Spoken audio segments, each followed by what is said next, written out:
all good, Tori? You're good. Yeah, Thank you it's very aimed at you guys, so just you're being recorded. So heads up. That's much. mostly for you, Mark. Oh, Bob, act shocked. It's always. All right, so we'll welcome everybody on Zoom. Thank you, everybody, for coming. Yeah. We're going to formally get started here. So again, this is our legacy agent panel. I have 5 agents here who are some of our most experienced agents here in the brokerage, and we're going to be going through a list of questions to determine how to be successful through shifts. So I'm going to just ask kind of our basic first tee-up question, and obviously anybody who wants to go first, whoever wants to go first. What was the most challenging market shift you've experienced, and how did you adapt to it? Yes, Debbie, you're the most senior. You've been through what?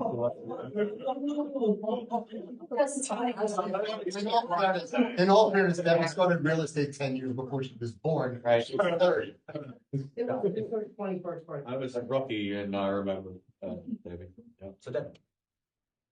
I think the biggest shift for me was when I got to the point I was in dinner with my husband and he's talking to me and I don't know a word he said because I'm still faxing addendums and who I have to call and what I have to do and what I'm waiting for. And I said, well, I better change this.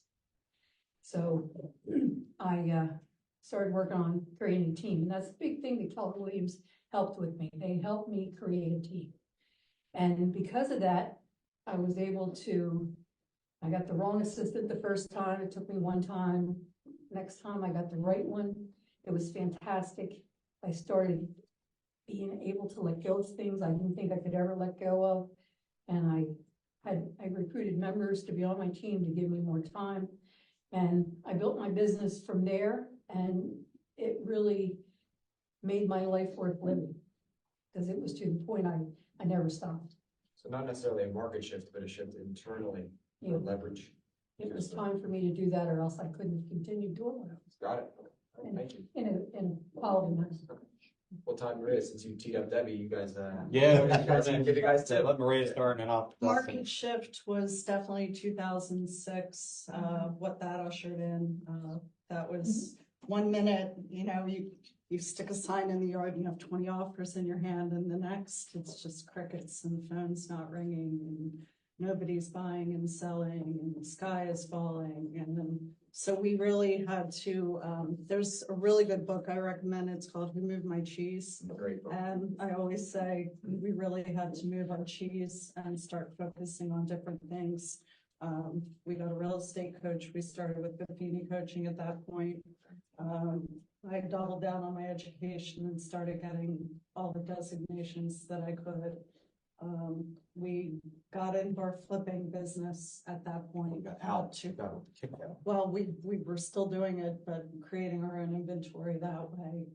So we kind of had to change a few things around to still make it work, and keeping the mindset, I think, was the biggest thing that, we can get through the other end of this. All right, so I'll tell the other side of it. The other side was one of us had to get. We went from making 300,000 to I think 24,000. The first year when the shift. When she said change your cheese, you got to find people that need to move, because you're not going to find anybody that wants to move anymore. They can't. We're going to see that. We've seen that over the last 2 years. I went in and started doing BPOs. That was something I did. I was making almost $2,000 a week, running all over the state. And then luckily at that time they were still legal to do the interior BPOs. I would go in and talk to people and they were desperate to sell. I would start getting listings that way. You can no longer do interior BPOs. It is illegal in Delaware. But you can at least know if that house is on the market. You might be able to mail it. You might be able to knock on the door. They don't know where you got your information. You just know that the bank requested it. I haven't seen any BPOs lately, so that's something that I did, and that's how I got through. I also went into corporate relo. I was recruited because at the time when there was something called guarantee buyouts. Most of you in the room probably never did a corporate relo in your life. I've done over 10,000 of them now. So what that is the companies will buy it out if it doesn't sell. And then companies thousands and thousands of houses across the country. They bought them out for, let's say, $1 million, and they left them there, $1 million. They brought me on. They're like, we need a realtor to come on and try to sell these because we don't know why they're not selling. First thing you do is like, well, your appraisal's a year old. What's it worth now? Well, it's worth $1 million. I said, do you know what an appraisal is? Appraisals only work the day it was done. The next day it could be up or down. The house values change daily. Most people don't even know that, even as realtors. It's every day, it changes. So I went in there, and most of these homes lost 50% value, especially in Vegas, and I had to travel around the country and do all that. But that was what I did. What would I do now in my business? You better find who needs to move, who needs to buy, and just target that, because there's always going to be people that need a place to live, and that's what you have to focus on when you move your cheese. Very important. Mark and then Oliver. Sure. Oliver. So I got into real estate in 06 in that wonderful cranky market. I was still teaching karate at that time, so I wasn't selling houses. 09, I got serious about real estate in that wonderful downturn that we were in the middle of. Right off that year, I mean, I took bold right off that year, and that's where I cut my teeth on. I'm going to pick up the phone and I'm going to dial. And I'm going to keep dialing. And Bob makes me look like an absolute slacker in that department. But the key is, and no matter what the market is, at least for me, the key is, one of my coaches said this in bold, and he said, this is success. And it's really boring. And it's, don't get bored with success. Success is doing the same thing again and again and again and again and again. So I'm going to pick up the phone and I'm going to talk to 20 people every single day about real estate. I am going to ask them a question that they can say yes or no to about, are they going to buy, sell, or invest in real estate?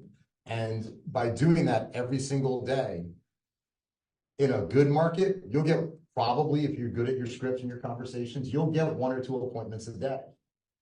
In the market we're going into, it might take 2 days to pick up the 1 appointment or 3 days to pick up the one appointment. But if you can convert those appointments, that means closings. Who here would be miserable with 1 appointment a week that turns into 1 closing every other week's worth of calls? That's 26 closings a year just on phone calls if you're closing 50% of your appointment to a table. So success is just, and getting through a shift is sticking to the basics. And when times get really, really good, stick to the basics. This is the time right now, by the way, you want to survive. You go in and I'm teaching this in the wealth class that I've been doing for the last couple months. Go in every single month and pull up your credit cards and your bank statements and play red light, green light, and yellow light. Red light, why do I have 3 Netflix accounts? Or why do I have a Netflix account if I watch Hulu? Why do I have this expense? And if you can't justify it, kill it. Because at $19.95 or whatever it costs, a small hole will sink a great ship. So you first start, you get rid of your expenses and you run lean. The yellows are, I got to think about this. I might want it. I might need it. It might be valuable to me. I mean, I might have something that I look on there and say, I have to have this. And Bob may have that same expense and look on and go, there's no way I need this. This is a personal choice. What works for you? And then green, that's your necessity. My housing, my clothing, my food. And then, okay, can I bring any of these greens and these yellows down and renegotiate with your vendors? Because if you want to get through a shift, number 1, get really good at being good at going through the boring. Make your calls, do your emails, your texts, your touches. And not every call to a client is, are you looking to buy, sell, or invest? It's, how's the family? What's going on with you? Inflation's been tough lately. Is there anything that you need that I can bring to the table for you, or some advice I can maybe help you with? What can I do for you? And by the way, who do you know? All right. But that's where those calls have to go. And then as far as that goes, the next thing is you've got to cut your expenses. You want to survive in this market, cut your expenses. Well, we thought the sellers were saying it's not what you get for the price of your house that matters, it's what you take home. What you put in your box. Same thing for our business, right? Yeah, if our revenue is going to be coming consistent or less, we have to remarginalize our expenses to still maintain profit. And the cool thing is, if you don't know where you are right now, it's really easy to figure it out. If you're pulling out your credit cards, your checking accounts and all that, get QuickBooks, put it in there, or another accounting software. That's the one I use. Gary Keller has a really cool chart of accounts. It's easy to use, and you can actually, at a push of a button, you run a P&L and you know exactly where you are You should be looking at your money basically every day. every day, or at least every month. All right, so Oliver, I want to let you kind of talk to us about the shift that you've kind of gone through as well. But I want you to take that and then I want you to kind of ebb into, I want to hear a little bit of some specific strategies. So yeah, so number 1 and 2 tie together for me. And Mark and I are on the financial committee together, so I always get the opportunity to speak after Mark, so thank you. He chose that. When I initially got into real estate, my main goal was investing. So I always thought about multiple streams of income, right? So before I got a license, I bought an investment property. I rented rooms to my friends and I loved it. I'm like, hey, I live here for free. I hang out with my friends. I'm making money. They complain about the heat every now and then, but you know, it's my friends. So that's what I got into. So the downturn in 2008 was my time, you know, of concern for the business. But one thing is I had some investment properties that carried me through. So that's one thing I would recommend is as much as you focus on selling homes to your clients, make sure that you're your own customer as well. So that's one thing that I would recommend. In '08 specifically, a lot of education, like Mark, I took Bold. I've taken Bold several times. If you haven't taken it, make sure you take it, you know, any of the Keller Williams education that's available. Partnering with experts. 2008, there was a lot of short sales. Initially, I started doing short sales on my own, and I realized that I should not be negotiating with these banks. I should be signing people up to sell their home, passing that lead along to the short sale negotiator, let them handle that part, and let me handle making sure the house gets sold. It was a little easier then too if you do it that way because you can price it like, hey, you know, the bank is going to set the price, so you price it to get it under contract as quickly as possible and let the negotiator do their job. So using the experts that are around. Debbie mentioned leverage. That's very important as well. Take the things, the 80% off your plate, the things that you should not be doing. That way you can focus on lead generation. Those are mine. No, I appreciate it. So I want to kind of open that second question back up. I know you guys have all touched on a little bit there, but what were some of the specific strategies that you felt like you had to adopt when you went through a market downturn or as life started to get a little bit crazy? What was one of the first changes? So Deb, you talked about leverage, but what were some of the other specific changes that you can remember looking back on your business and saying, this has to change if I'm going to survive? First was getting hardcore back in with our sphere of influence and our past clients, really getting into the database and continuing to make them priority. And that hasn't stopped. That's continuing. So loving on your people and people who already know, like, and trust you and really. They're trying. You don't have a business unless people can rely on you. It's all about who you are and who you let them know you are.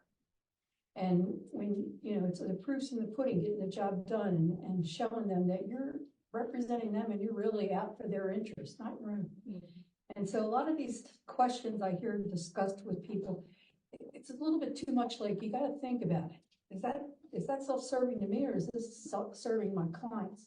And you got to make sure you're having the kind of discussions that make your clients know it's about them, not about you selling 10 houses this week.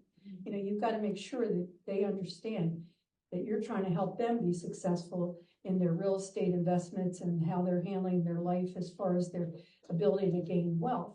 So you really need to always make these discussions about them, not about you and yourself. It's weird what we're hearing up here. It's literally the people that have all the experience. It seems like we all get to the same place. It's never about you. It's always about them. And when I want you to use that phrase, and then you got to think, well, what's free that I can give them that's a value? If you are not sending on Bright a monthly neighborhood report, it's free. What's the sales in your neighborhood? Everybody wants to know, what did the neighbor's house sell for? That's free. Actually, included. I'm not going to use the word free. It's included in what you pay. Yeah, we can't say free. We can't say free. It's included in something you pay. You have these things called smart plans. They're included in what you pay.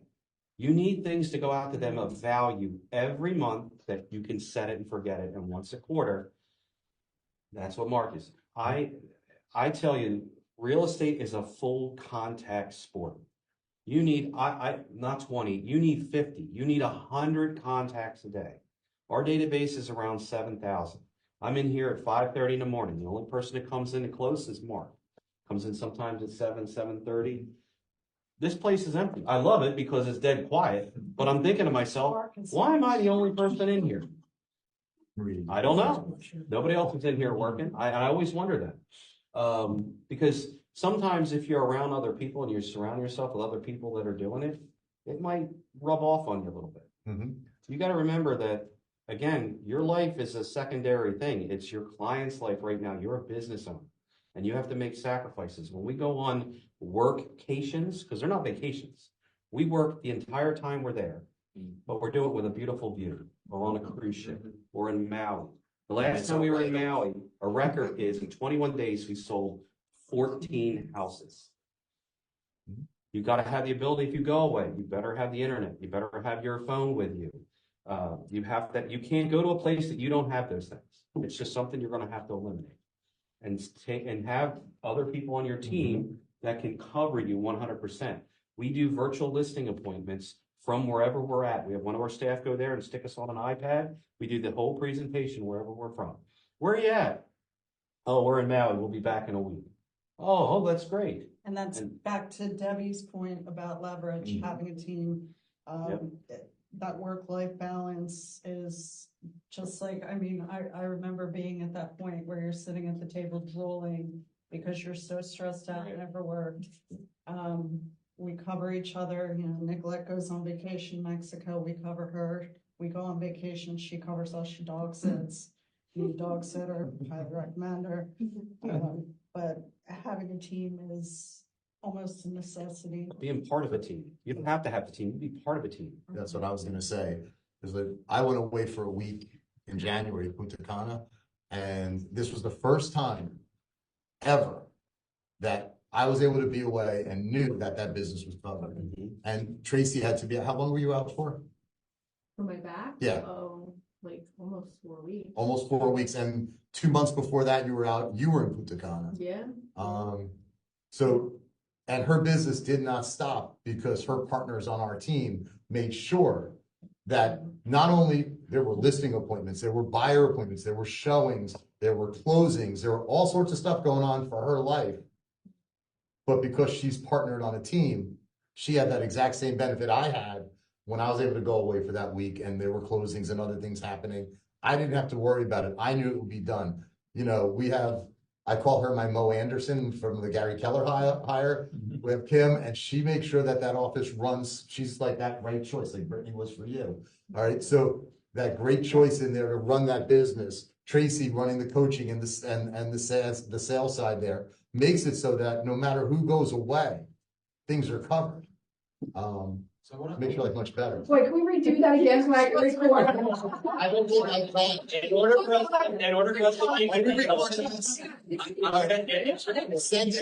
It's already. I'm gonna let Jim ask his question, and then I want to take this a slightly different direction. So Jim, what was your question? I was gonna say too, for agents that are out there that are like, well, I'm not part of a team, I'm not on a team. When I have a team obviously now, but that little shift where I wasn't, utilize the office agents in their way.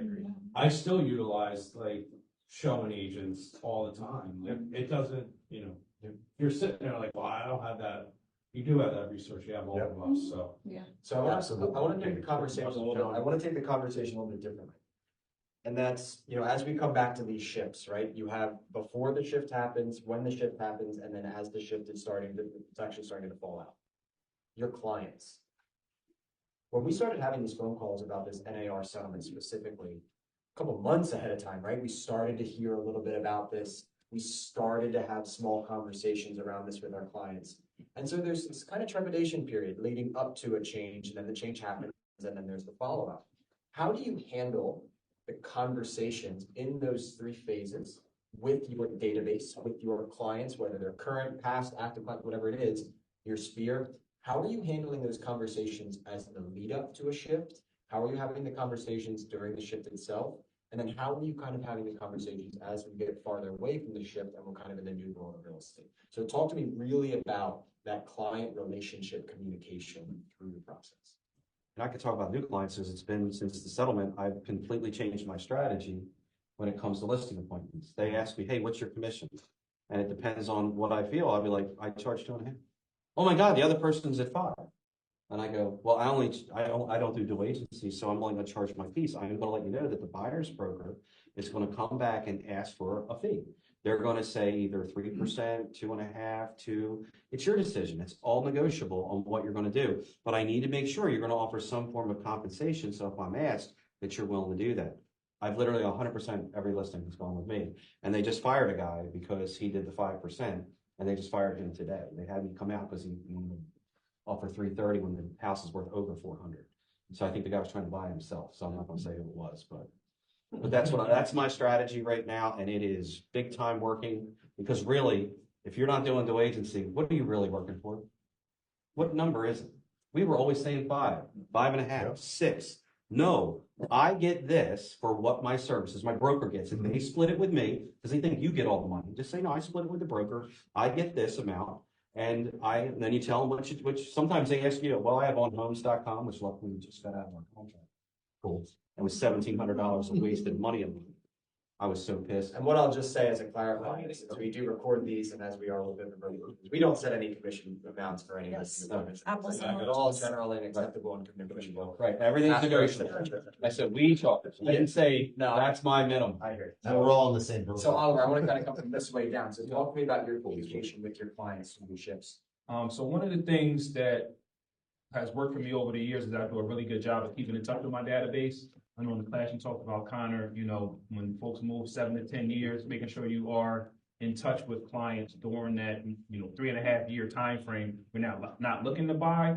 So what I do is I always come from a place of education. Hey, what have you heard? What questions do you have? And then as I get information, I then also relay it onto my database. So any kind of business or real estate related questions, I tell my clients, hey, you can call me.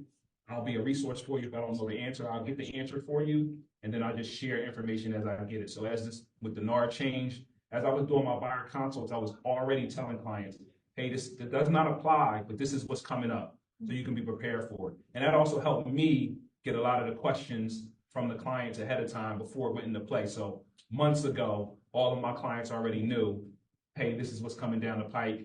Back in 2008, hey, this is what I'm seeing with short sales. This is what I'm seeing with pricing. If you're a buyer, prices, having an opportunity to negotiate. If you're a seller, here's the things that we're looking at. So just making sure I continue to educate my buyers when we're in the process and when we're not in the process as well. Just integrating in between time. Debbie, how about yourself? Communication. I still am of the opinion nothing much has changed, because commissions are always negotiable. I've walked away from listings, I'm not gonna take them at that percent, they want me to take that. So, when I talk to people, I said, we're structuring things a little differently, so it's really clear. So that you understand how it's all structured, who gets paid and how it all happens, and how that affects your representation, and I go through all that with them. And, I say, if you wanted me to do what I do and get you the highest and best, then you want me to be able to get multiple buyers all at once in this market and really get you the highest and best. And I have had so many people come back to me and say, Debbie, what you have told me was so valuable. I just got one, I got him 30,000 more. It's like, and I'm saying this one was over what it should have been at that point, because they had multiple offers, because they had those people that you can come up against, and how you play it, and you pick out the best set of circumstances, and that's what I do. I'm a negotiator. I've been a negotiator all my life. I was a negotiator at DuPont when I was a government contract administrator. So I understand how you get your best terms, and sometimes you don't, but how you can get the best you can get. So that's my approach. I'm glad you went first, by the way. So for me, when I'm talking to my clients in general, nothing has really changed as far as how I communicate with my clients. It's still the phone calls, it's still the touches, it's still business as usual, because again, and yet when I meet with them and it's time for action, things have kind of changed. The only thing that's really changed now is transparency. We now have to tell people as buyer's agents how we're getting paid. We used to say silly things that were not true, like, hey, hire me, I work for free. All right, well, last I checked, you got a check. Wasn't true. And we were all guilty of that. And we were 80% of us at least, and I'm probably in the 80s. And so we would say stuff like that, and we set ourselves up for this lawsuit that came down the pike and created that environment. The fact is, we never worked for free unless we didn't get a check at the end of the transaction. So now we're just telling them, hey, I work for X%. This is my minimum that I'm willing to work for, and this is how it's going to go. Now, these are the things I'm going to do for you for this percentage. This is what we do as a buyer's agent. We do boom, boom, boom, boom, boom, boom, and we go through our laundry list of our presentation. And then we have the conversation around the goal is going to be that we get the full amount paid by the seller in the price of the house that we offer. Option two, we may ask for a concession towards closing costs to cover any gaps. Option three, if the seller's not willing to do so and you really want the house, then we're going to have to sit down and discuss how that money is going to come to closing to cover any gaps. And we have to say that right in the beginning, right at the start of our buyer consult, and be consistent with every single buyer we talk to. We can't fly out by the seat of our pants and do it on the hood of our truck. Bring them into the office and be consistent in what you do. You'll never have to guess what you said to anyone. As far as sellers go, when we hit the table with the seller, I created what I call the fisherman script. It's basically, we have to offer something. I work for X. However, we're going to need to attract buyers to your house. And we do that by putting bait in the water. Bait in the water means we're going to pay compensation to a buyer's agent. What does that look like? Well, listen, we can offer 0 to 1%, and we could throw a line in the water with no hook on it, or maybe there's a hook on it with some bait, but there's a bottle around the hook, and the fish just can't get to it because no one's going to work for free. We can go 1 to 2%, and maybe now we throw the line out, we have a hook, we got some bait, and maybe we're going to get some bites. We go up over 2% to 2.5%. Now we're chumming the water. We're attracting a lot of fish in. They're going to hit, and we're more likely to get more viewers, more looks, better shot at multiple offers because they know they're getting compensated. And anything north of 2.5%, well, congratulations, you're fishing with a net. How much would you like to offer as compensation to a buyer's agent? And I let them choose. I love that last I like part. that analogy. I let them choose. That has been one of the big, from a transparency perspective, from allowing the negotiation to actually be a true negotiation. Yeah. You are presenting a bevy of options for them to select, but allow the seller to be that one to select that option. I learned this 100 years ago in the martial arts business. If you ask somebody to pay a set number for a program, hey, we charge $195 down to $125 a month. Are you interested? We're all trained to say no. And if I offer the deal, it's $195 down, $125 a month for our basic program. Or if you want to pay in full, there's a 10% discount for the year. Which would you prefer? They will choose one. By the way, if they choose to pay 0%, my business model, I'm still going to take the listing. That doesn't mean it has to be yours. And yet that's mine.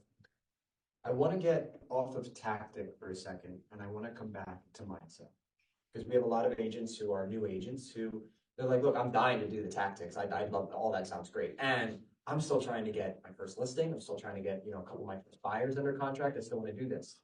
What's a piece of advice that if you were to rewind the clocks 15, 20 years as you were getting into the business, what piece of advice would you want to tell yourself that would save you a lot of hassle or save you a lot of help, going forward?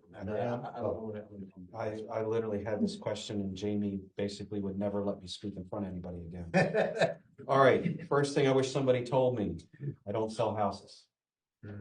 That's not what you do. You transition people from one stage of their life to the next. The buyers are starting a chapter of their life. The sellers are finishing a chapter. You better have all the tools to help them through that situation. Now, that's the first thing. If you can go in that with that mindset, your business is going to quadruple. I don't sell anything. The house sells itself. And I'll get that house to that position where you're going to get the sexiest buyer you can get if you listen to them. The other thing is, Debbie already said it. I said, it's not about me, it's about them. And the last one was, if you're new, I wish somebody told me I had even $75,000 in the bank before I got my first check. That one is why I was never allowed to speak again. But And now it's 100. no, it's about 100 more. Because you do, that's why, or you join a team and get a real mentor that's going to help you and flourish you. And I don't let any of my buyer's agents list a house until they have 100 buyers sides under theirs. Because there's a million things that you can, as you say with a buyer's agent, the only thing you're ever going to have to reimburse a buyer for legally is reimbursement if you screw up is the inspections. What happens if you screw up on a listing and your errors and omissions insurance doesn't cover it? They can take your house. So that's why I don't want to make those mistakes. So I want to come straight down the line here, so. I think a big one for me is, and another Buffiniism, you're not in the real estate business, you're in the lead generation business. You wake up every morning unemployed and your sole job is to find where that next piece of business is coming from. And when I was a rookie, it took a while for that to get through my head that, you know, oh yeah, the showing houses part and writing contracts and going to closing, and that was all the fun part, you know, but you have to be diligent and consistent and put that work in to find out where your next piece of, Yeah, you earn that second half of the job by doing Exactly, the first half of the job. exactly. Yeah, you earn the right to do that. So first of all, when we talk about joining a team, by the way, it's not just join the Ruckle team, join my team, join it. Tiffany has a team called Pro Coaching, right? Or what's the name of? There's Pro Coaching. So if you need productivity coaching, you need a group around you and you want to just do the coaching side, and that's all you're looking for, there's an avenue for that here at this office. So the first thing I would say is whether it's through a team's coaching or the office coaching or paying for outside coaching, and you better have the 100,000 in the bank for that one. Get coaching. Don't do it alone. All right. Come to classes. That's coaching. Next, you got to pick up the 10,000-pound phone and you have to dial. Now, does it have to be physically a 10,000-pound phone? No. This noise on the door works really well too. Go door knock in a neighborhood. You see that I have a listing in 123 Main Street. You don't need my permission to door knock around it. It's a listing. If I see a Remax listing or a Caldwell Banker listing, I don't need permission to door knock around it. I could just go around and say, hey, listen, we've got lots of people interested in this property on the market in our neighborhood. I was curious if you knew anyone else that was looking to make a sale. Go door knock that neighborhood around anybody in the planet's listing. Dial around that person's listing. Pick up the phone, make the calls. Do open houses. Bob, how many open houses did you do the last 2 months? 51. 51 open houses in the last 2 months. He has a closing this week because of it. All right. Plus 5,000 dials the last 2 months. All right. This man was crushing it.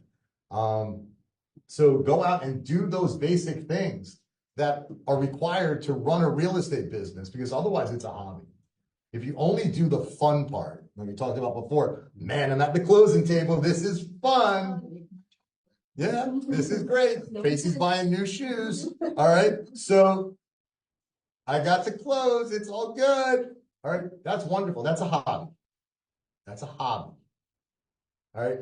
The thing that I wish people would have told me way, way early on, and I learned it in bold, almost a year in, was the 5 jobs of a realtor. Lead generate, lead follow-up, go on appointments, negotiate contracts, and practice my scripts. Those are the 5 jobs. Did anybody here tour houses? Did anybody here go to closing? Did anybody here go to a happy hour for the office? And do that, by the way, they're amazing. All right. And yet, did anybody hear that on the list? No. The job is lead generate. Make phone calls, door knock, do open houses, throw events, have parties that bring your clients to you, go to places where your clients go, but lead generate, lead follow-up. Why do you do an open house? I think you said this. Why do you do an open house if you're not going to pick up the phone and call the person? Send a text message. Thank you for coming to my open house. Put them on an auto plan with auto emails going out, showing them properties within that price range, in that town, in that area. If you're not going to do that, go watch football. If you don't like football, find another sport. But go to open houses and do the lead follow-up. Negotiate. You don't have to do it, call Deb. All right? Negotiate contracts. All right? You don't need to know how to write a contract if you don't have a buyer or a seller, so you better do the first two. And yet negotiate the contract. All right? I lost the other. All right. Watch football at the open. What? Watch football at the Watch open. football at, by the way, I used to put it on and claim it was for the husbands. It was not. All right? Negotiate deals, all right? And go on appointments. There we go. If you don't have appointments to go on, get back to 1 and 2. Once you're going on appointments, if they're not turning into deals or signed agreements for listing or buyers and sellers, what are you saying? Once you have that, now you can negotiate contracts. But you got to go back to the script, because what am I saying on these calls? What am I saying at the appointment? What am I saying in the negotiation? Great, if I'm saying the right things, I'll get to the closing table and do the fun stuff. I go. Yes, I go. What is an open house? What's everyone's thought on that when I say that? What is an open house? Everybody blanks it. A what? The way we generate. Okay, anybody else? Way to get belly to belly with somebody else in the market that might be looking to buy or sell. It's Okay. your I'm job gonna- application It's a job interview. or interview. That is what an open house is. But it's not just for you, it's for that person walking through the door, for you to them. Do you want to work with that person? Mhm. Because you're not going in and talking too much about the house. You're asking them what's going on. Why are you coming here? If you ask the right questions, especially when you hear, my agent's never available for me every time, and I got to go to all these open houses.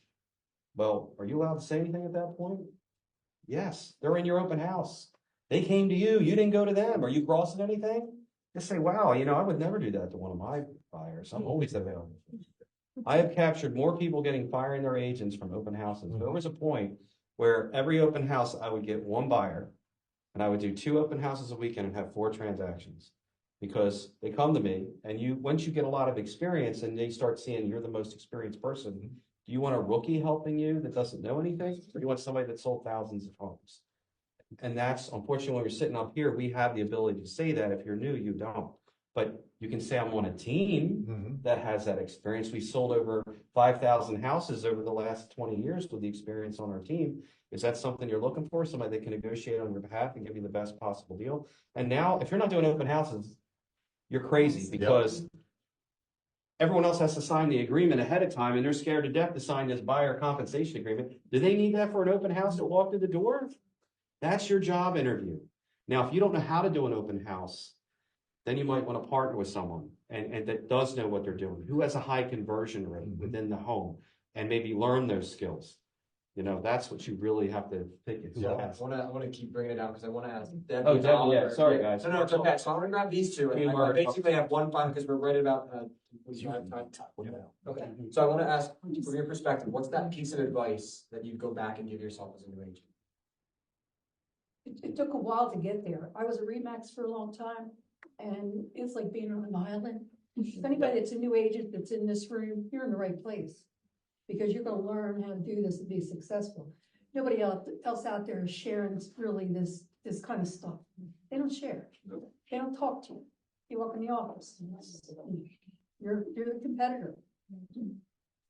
Keller Williams put together the profit share system for a reason, so that we are cooperative. We are working together on this. And these new agents going out there and doing open houses, that's a perfect way to get the leads. It's a perfect way to show yourself and do these interviews. And as far as getting the listings, we can talk about, we're wonderful. We sold 1,000 houses. Guess what you can talk about? You can talk about the fact that you're hungry and you're going to work your butt off because this is the only listing I've got. And I'm going to be at your command, and I'm going to be giving you all the attention I can give you. And I have resources in my office that are going to be able to coach me and tell me all these things. You can knock us out of the water because look at her. She's got 10 listings. He's going, how much attention are you going to get?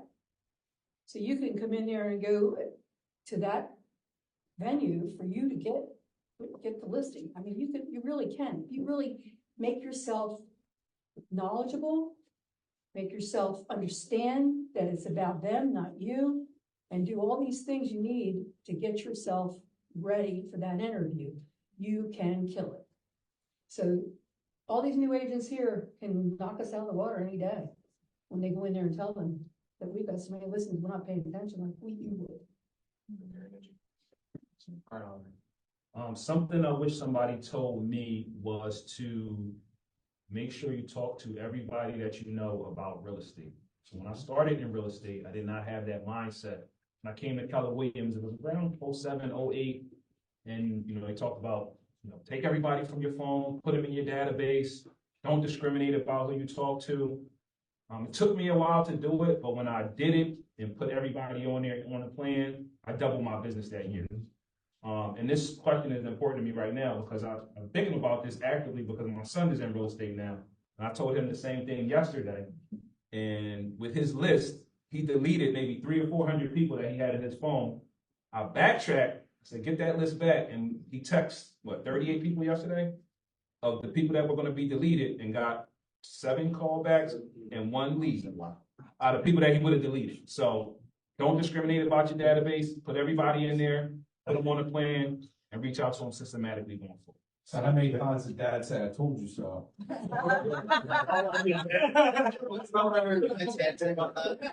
So Mark, so here's how I want the last little kind of 12 minutes to go. I'm gonna let you say your piece, and then I want to hear from each of us, going back down the road here. I'll let you kind of sort of keep going, or if you want to start. I want to hear, what is the language you want to put out into the real estate market today? You've gone through a lot of different shifts. There have been tones that have come from Keller Williams. There have been tones that have come from the Delaware Association, from the National Association, all sorts of social media hubbub and conversations to cut through the storm of it all and give a little bit of clarity back out to it. I want to hear what that feels like. And I want to give each of you about a minute or two to give that. But Mark, real quick, your piggyback on. Just based on what you said, we had an agent on our team. This was, actually it was before this, when I had I called it my team instead of my partners. It was before that, actually made a call to a kid's girlfriend's mother, ex-girlfriend's mother. And she was like, I'm not calling this, but they hate each other. I'm not calling. Got a referral. All right. So don't cherry pick. So I want to hear in our last, 11 minutes, 12 minutes here. There's a message that each of us have started to embody about our business. And we wish that if everybody could hear this message, the real estate industry as a whole would be better for it. What do you think that is? And what's the message that you want to share out into the realtor community at large? My message would be a resource. Somebody said on the panel, maybe the Ruckles, you're not here to sell homes. People are going to buy the homes that they want to buy. You're here to be an educational resource. You're here to walk them through the process, even when they're not in the process. So again, people call you about other business opportunities, other questions that they have. If you can't answer them, just be a resource to get them connected to somebody. And that's what I tell folks on my team. That's what I tell my clients, friends and family. Hey, call me if you need something. I'm that guy. Be a resource, be the center of real estate news in their world. Be the center of the country. I guess the one thing is we didn't have social media during the last shift. You have got to get yourself out there, that you're there for the public. And our phrase that we use is protecting communities one neighbor at a time. It's our job to protect our clients. That's what they are. If you don't do the agency, that is your role. That is your job. And we don't express that enough. We think we're salespeople and we're more protection. We're like bodyguards, in essence. And if you portray that, we had it with the last, what was it, family reunion. I think it was Tony Robbins was up there and he said, you have to get this listing. What are you going to say? And people would say things and how the other people would react. And finally, the one that won was, oh my God, you become my family. I'll defend you to the dying day. I'm going to do everything I can to protect you, just like if you're my own mother, my own father, my own kid. And that's the one that won every time. So you got to think that's the difference. We're not doing sales. I'm here to protect you. Nobody's going to get over on you. I got your back. That's when you become successful, when you realize that is your role. You become a guardian to the call. Yep. All right, Maria, Mark, and then. Kind of along what Todd said about the protection. That's kind of our team thing, and we put it out there to our clients also to back up what Oliver said, that we're a resource for you. Even as I need a great date night restaurant to take my wife to for our anniversary, and they know they can call us and Yeah, so along both of those lines for us. Slightly different route because we've been talking about our clients and our consumers. Number one is that any change that goes across the board for National Association of Realtors that we all have to participate in, is there anybody else out there that is playing under different rules than us and not risking getting fined for doing so? Meaning, forget about the people that break the rules. Are the rules the same for all of us? Yeah. Yeah, well, then I can compete. You can compete. You can compete.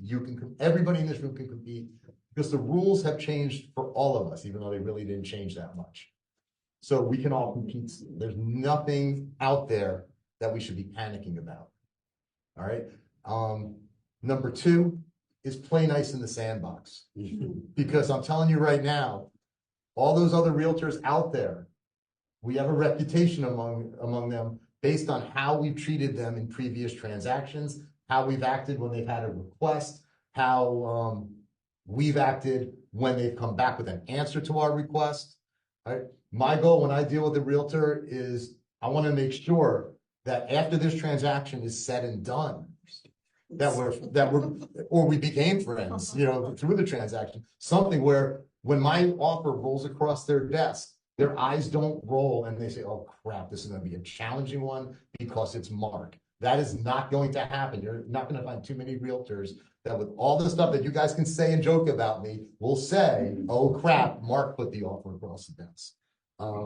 Because you got to play well in the sandbox. So I want that one. Debbie, I want you to bring us home with this. Just as soon as Debbie's done, I want to give an opportunity for a couple minutes here if anybody has a question or two. So if you want to just think about a question that you might be thinking of, but bring us home. What's the message to the real estate industry today that you need to hear? No pressure. Nobody else. No, there's no one else out there that's gonna replace us. No lawyer is gonna put up with the stuff we put up with. We are here for them. We are at their beck and call. We are talking to them. Nobody's gonna hold their hand and get them through this process like we do. So we are going to survive this. And it's all up to us to make sure it all happens. And our attitudes and approach to things are the things that will make us all be successful. And Mark kind of stole what I was going to say. Is you really need to make sure you're marketing yourself to the rest of the agents that you're dealing with. You need to have the reputation that they want to do a transaction with you. You don't want to be this cutthroat agent that's not looking for win-win situations. You've got to make it a win-win for everybody. You got to help your seller understand he needs to make it a win-win. You got to help your buyer make sure, and you got to find the places and the people that can help them get through these transactions. Get the right mortgage company. Make sure you know all the programs. Make sure you know everything you can know to help everybody in that transaction win.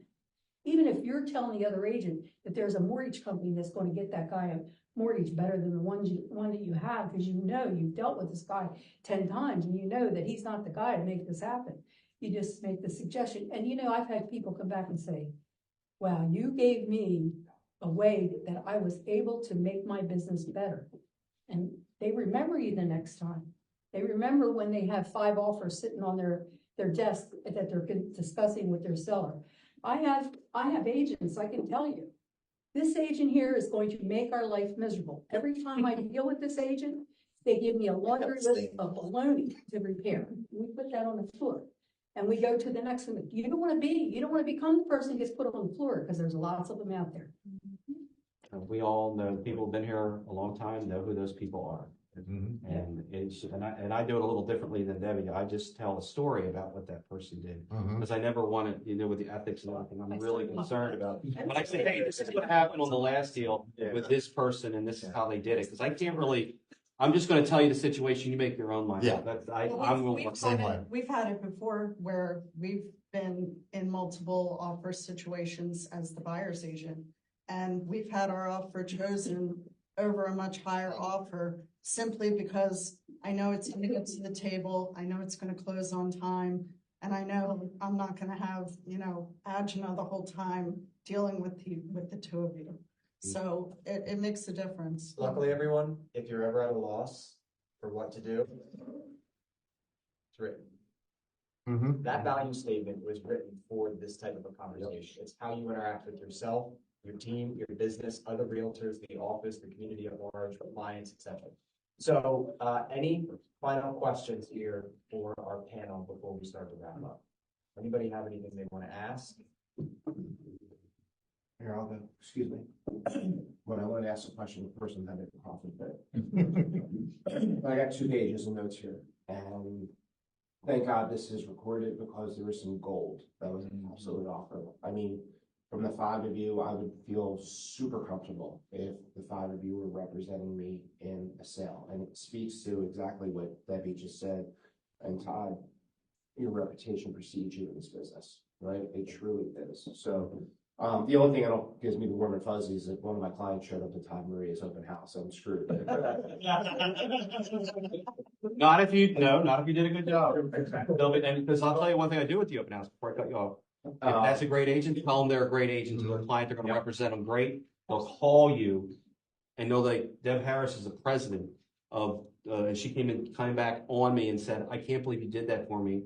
They love that you said that for me. I will always come to you. And she will protect me. I never think of it. Sorry.